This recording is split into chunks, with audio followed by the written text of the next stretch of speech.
When I first started digital art, I almost quit. I kept making expensive mistakes nobody warned me about, and I watched people who picked this up after me blow right past me. So let me save you from the same thing. One of the very first calls every beginner has to make is working on a tablet or a computer. And if that's exactly where you're stuck, you're in the right place. By the end, you'll know exactly which one I will start on today. Okay, so to keep this fair, I'm scoring this across 6 things that actually matter when you're starting out. The tablet versus the computer, and keeping a tally with me as we go. And stick with me for a second, because the last category on this list is one that actually decides this whole thing. So let's get into it.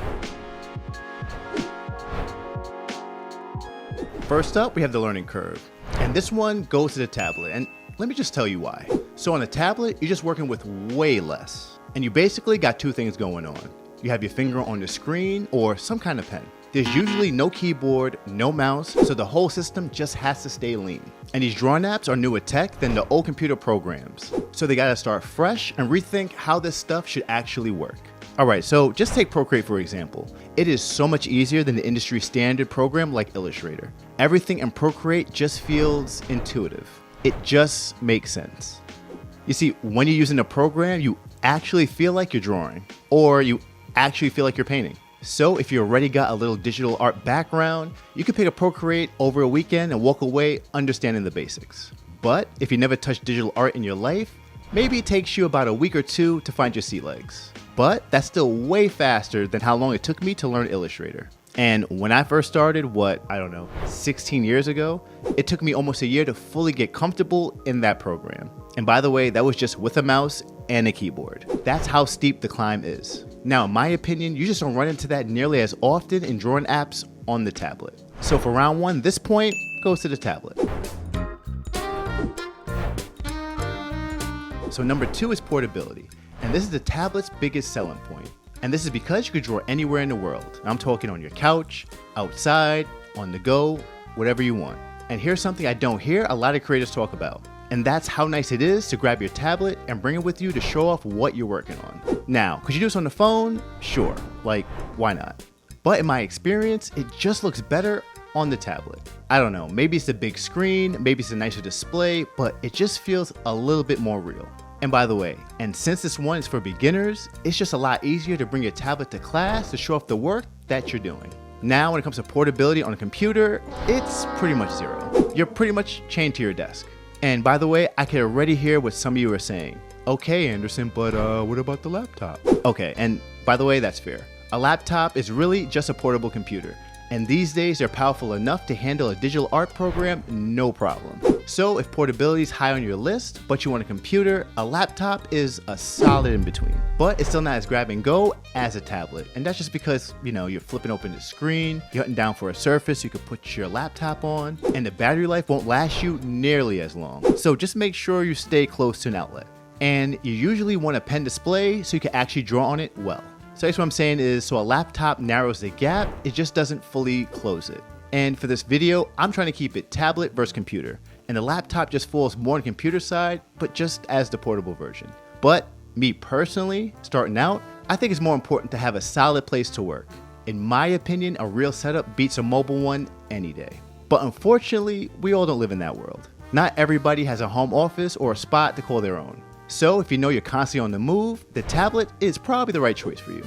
But if you know you need to lock in and focus and you don't mind a consistent setup, the computer might be the better move.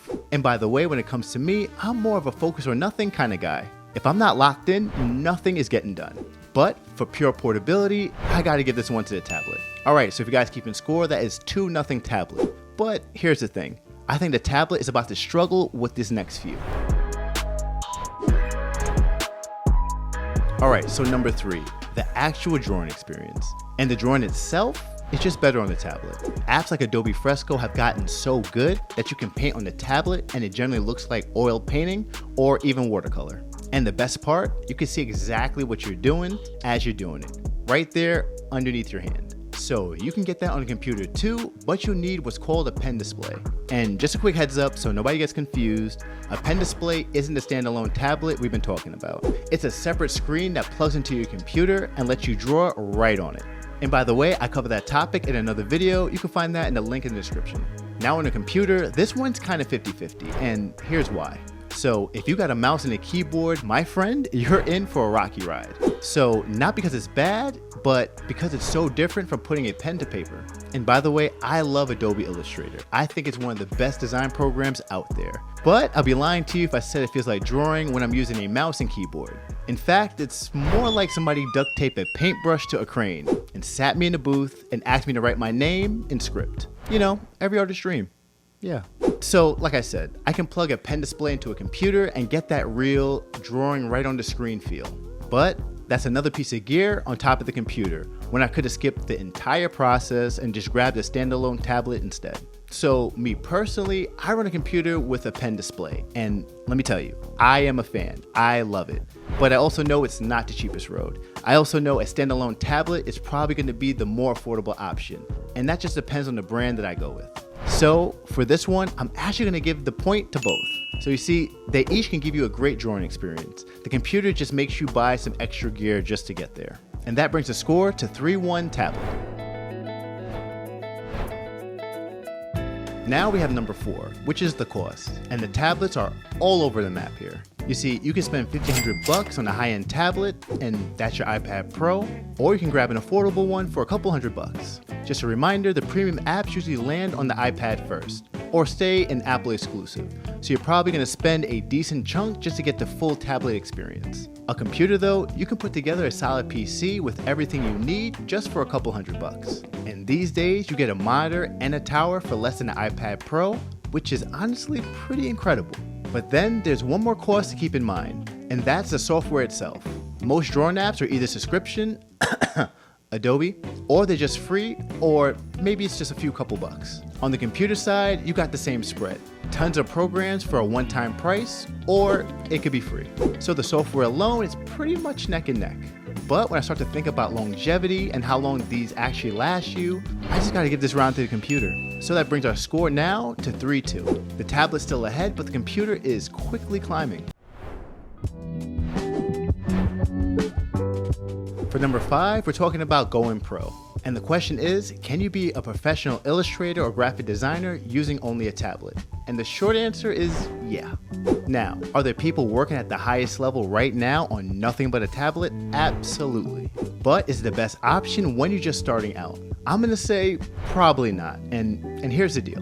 The second you start working at a pro level, a whole bunch of behind the scenes stuff really start to matter. And I'm talking about getting your files to the printer in the right format, or sending the right file to a client, or even saving and organizing your work so it's usable years down the road. You see, none of it's actually hard. The catch is, as a beginner, you don't even know this stuff even exists yet. So it catches you completely off guard. And here's the thing though, on a computer, a lot of this stuff is just handled for you automatically. Remember those expensive mistakes I said that almost made me quit? So this is a perfect one. When I first started my clothing brand, I sent my artwork off to a printer, and they asked me to send it to them in vector. And I looked at the man like he had 3 heads. You what? And my response was, I don't know what you're talking about. Here's a picture of my artwork. That should be good enough. And then he just responded to me, we only work with vector files here. Now at the time, I had no idea what he meant. So let me just save you the embarrassment. A vector is basically artwork built out of math instead of pixels, which means you could blow it up to the size of a billboard and it still looks razor sharp. Now, a normal image, aka a JPEG, if you blow that up, it's just going to turn into a blurry, blocky mess. And that's exactly why printers want to use vectors. That whole problem would have solved itself if I just made my artwork in Adobe Illustrator, because in there, everything's vector by default. But I had no way of knowing that, because most tablet designs, and I'm talking fresco aside, don't even do vector. And by the way, don't even get me started about managing and downloading new fonts and brushes. That's its own battle. All right, so this round goes to the computer, and just like that, we're tied 3-3, which means it all comes down to this last one. That one single question I promised you at the start. And this is the tiebreaker. Number 6, and this is the big one. What do you actually want to make? If you're a new digital artist and the only thing on your mind is, I just want to make really cool digital art and that's it, then the tablet is perfectly fine. Just go with that. But if you're an ambitious person like me and you're already thinking about building a brand one day or turning art into actual products, then I'm going to point you towards a computer, because making those things is just an easier ride with a mouse, a keyboard, and a full setup. And if you're watching this and you can already see yourself working with clients down the line, and I'm gonna give you the same answer. The computer is gonna be the better starting point for that. So this round goes to the computer, and just like that, this brings us to the final count. My verdict, and honestly, it's super close. I looked at the numbers and the tablet got 3 points, but the computer got 4. So if I had to start all over again today, I'll probably go with the computer. It just feels like the safer bet to me. But I gotta be straight with you about something. I am old. I've been doing this for a long time. So in the back of my head, I still remember when tablets and design apps just were not that good. But the good news is that's just not the case anymore. Not even close. So if you're the kind of person who runs their whole day off the phone, you're probably going to be just fine doing everything on the tablet. Here's my real advice. So if you love being able to move around, you want your flexibility to work anywhere, and you're cool with the few cons I brought up along the way, then my friend, just go with the tablet. And by the way, it doesn't need to be an iPad. You can grab a cheaper Microsoft or Android tablet and still have a great experience starting your journey as a digital artist. But me? I ain't doing that. I need as much flexibility on the creative side as I can get. And for me, that comes with a computer. Being able to draw anywhere is nice, it's just not something I personally need. So now, I want to hear from you. What did you start on? Is it a tablet or a computer? And if you can go back one day, would you do the same call? Drop it in the comments. I actually read them, and I love seeing everybody's perspective.